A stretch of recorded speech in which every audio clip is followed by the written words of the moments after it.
Welcome back to Disturbing Reasons to Be Afraid of the Dark. This is going to be part 2 of Poveglia Island, so if you did not watch part 1, I would recommend you go watch that first before you watch this one because you won't know what's going on and you won't have the backstory of Poveglia Island and everything I said before. And if you are one of my slime watchers and you like to watch me make slime and like for me to show you all my slimes, I have a slime video coming for y'all tomorrow, so go ahead and take a look out for that. And I'm sorry for the people that were waiting for the cemetery video. We could not go again this weekend. It is too cold, so I am so sorry. We would have to wait till nightfall, and it's just too cold for me. Maybe one video I'll get into why I don't get along with the cold weather and all that other stuff. One day maybe I will get into that, and I'll do a video just dedicated to the fact of explaining to y'all why I can't coexist with cold weather too well. I cannot really go outside when it's cold. I cannot shake. If I shake, it causes severe pain. So one day I will get into that and maybe share my story with y'all, which it's really sad. I mean, I don't want to get into it.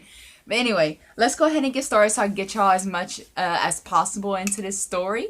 Without further ado, let's get started. And ignore the pimples on my forehead.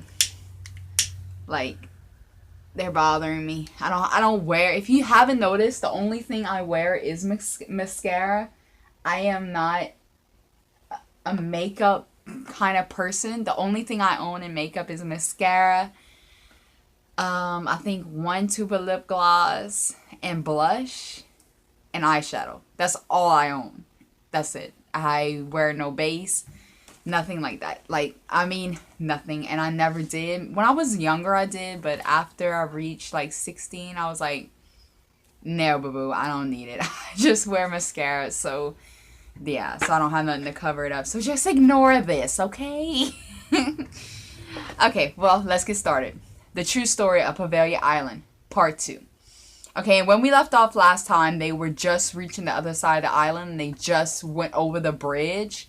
So now they are on the other side of the bridge.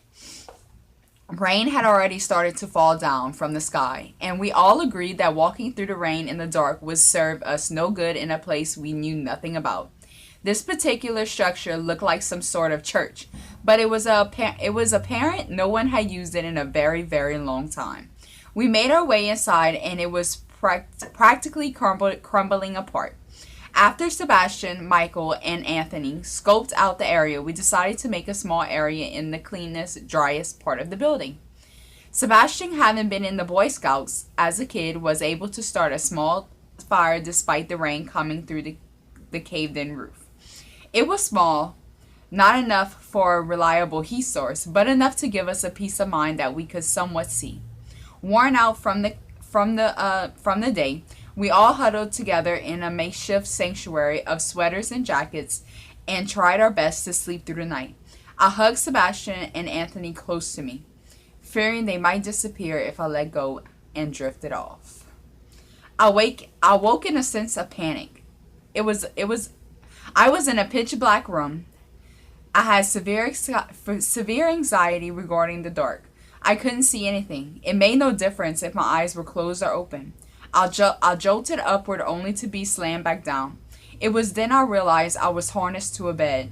My breathing escalated. Where was I? How did I end up here? I looked over to my left at a nearby window where the moonlight shone in. The rain had stopped just as quick as it came. That's when I saw it, standing in the corner. The reason I said it is because I'm not sure if it was female or male or even human. It was in a black gown and had on a mask similar to a bird, slits for eyes, and a very long beak. I didn't scream or thrash about. I just lied there. My neck crammed up. It moved awkwardly towards the door and disappeared into the darkness. A sudden feeling of hopelessness overcame me, and I began to sob quietly, afraid it would hear me and come back. After what felt like an hour, I mustered up enough courage to try to free myself from the harness with my teeth. It tasted like dry blood, leather, and dirt, but I kept at it, eventually freeing one arm, which I used to undo the other harnesses on my feet and other arm. I climbed out of the bed and fell to the floor immediately. Where were my legs? Why were my legs so weak? I crawled over to the moonlight and noticed I was in a hospital gown. What the fudge? How had I not noticed that before? I began examining myself to make sure I was okay, and my ankles and wrists were slightly bloody with indentions of the harnesses. I had been tied down so tight that I had bled from the harness, cutting into my skin. I started sobbing again, trying to rub the dry blood off of me. After obviously cleaning the dry blood off of me, I began to try to stand up. Balancing my arm on the windowsill, I pulled myself up and forced myself to stand straight. I understood the cuts were somewhat deep, but it shouldn't have made me so weak. I felt like I had been drugged. What had I eaten that day? Did I even eat? I couldn't remember, so I assumed I was famished from hunger. At this point, I was very slowly, very quietly making my way across the dimly lit area to the hallway. By the time I had actually reached the doorway leading out into the darkness, I regained my ability to hold myself up without staggering like a zombie. God, it was so dark. That's when I heard it. It still haunts my dreams to this day. Down the hall, into the hall came the most blood-curdling scream that made the hairs stand up on the back of my neck. And it didn't stop. Scream after scream after scream came from whatever was at the other end of that darkness. It wasn't really the scream that scared me. It was the fact that it sounded like my brother. My fight or flight kicked in, and I jumped into the hallway, instantly regretting my decision. I couldn't see. I had no sense of direction. Completely and utterly exposed. I tried going into the direction of the screams, arms wide in front of me. Anthony, tell me where you are. I was crying and cringing at every scream. I was getting closer.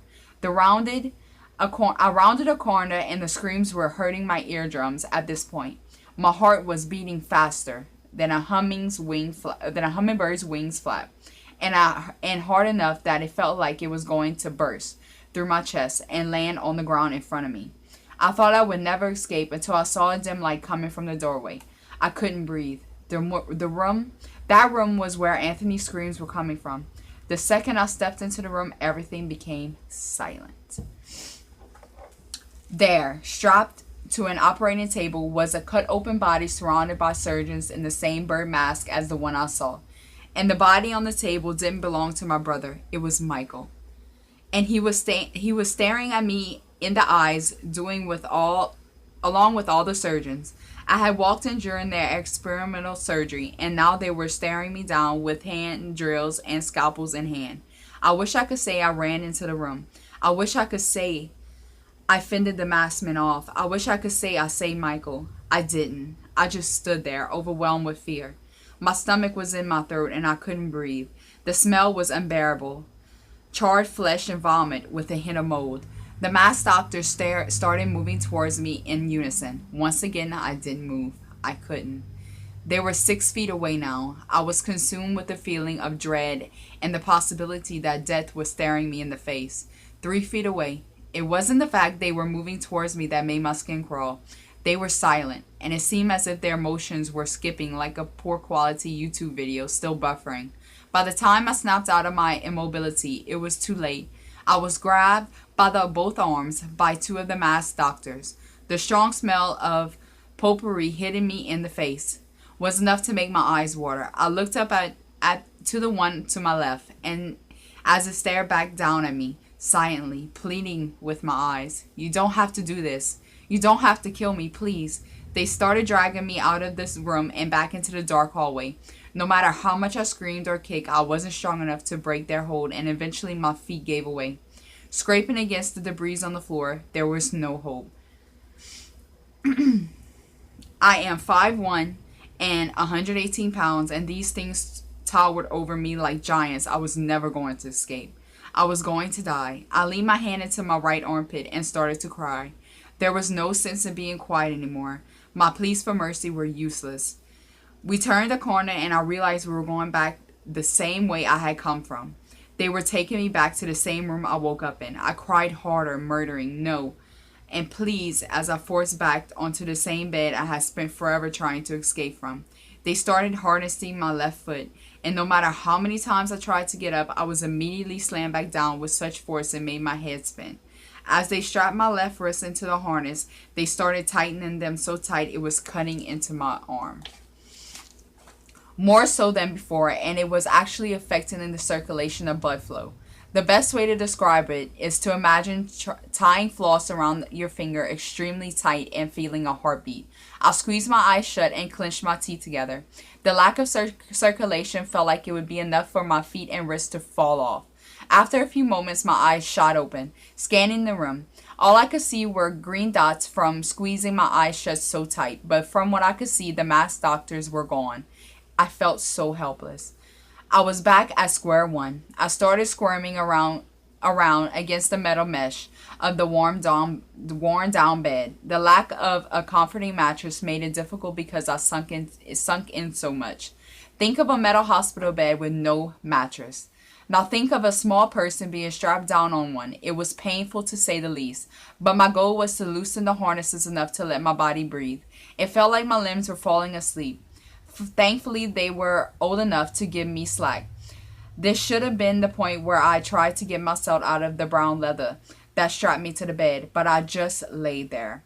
I was afraid that if I escaped again, the doctors would come back for me, as if I was a troublesome patient that just wouldn't stay in their bed. Even if they didn't come back, the straps were loose enough to allow proper blood flow, but not enough to maneuver my teeth into the leather.